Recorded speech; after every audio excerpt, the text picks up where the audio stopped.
3-hour period here at SUNY Downstate, 6 patients suffered heart or respiratory failure, 4 died.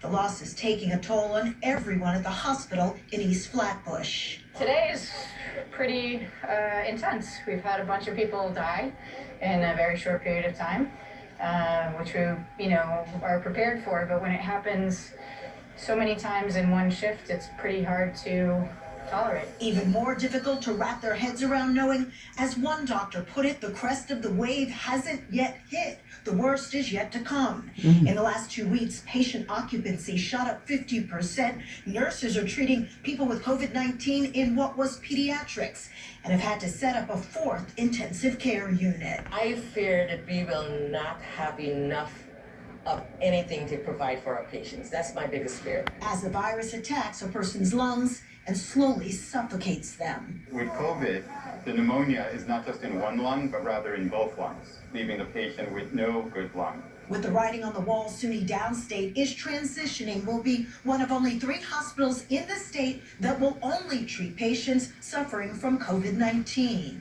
It's slow moving and it's damn boring for a lot of people, but this is a disaster. One member of the team has done groundbreaking work focusing on putting more than one patient on a single ventilator. It's research he hopes he'll never have to use. We try all sorts of maneuvers in order to keep them breathing and keeping them from suffocating or having a cardiac arrest. But just as the team, exhausted but focused, stabilizes one patient, another takes a turn for the worse. This is what we trained to do. This is what we signed up for, just not in this volume. Kimberly Richardson, Channel 7, Eyewitness News. One of the healthcare workers on the front lines, Nurse Rivka Mintz. Her day starts at 5 a.m., managing other nurses and caring for endless patients. Work that stresses the mind, body, and soul. Has a patient with COVID asked you, am I going to die? Absolutely. Absolutely, and it's scary. I mean, we don't know the answers. Across the country, a battle to save lives. This is Dr. Ali Raja in Boston. Just a couple of days ago, in one 8-hour shift, I intubated 10 patients, which is more than I've ever done in one shift in my entire life.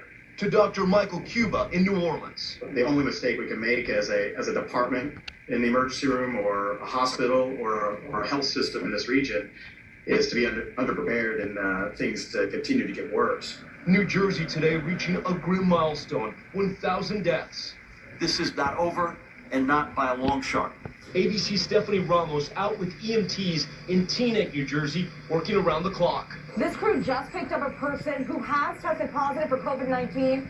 They tell me that person is having some trouble breathing right now. They're taking them to the hospital, but they say they respond to calls like this every couple of minutes throughout the day.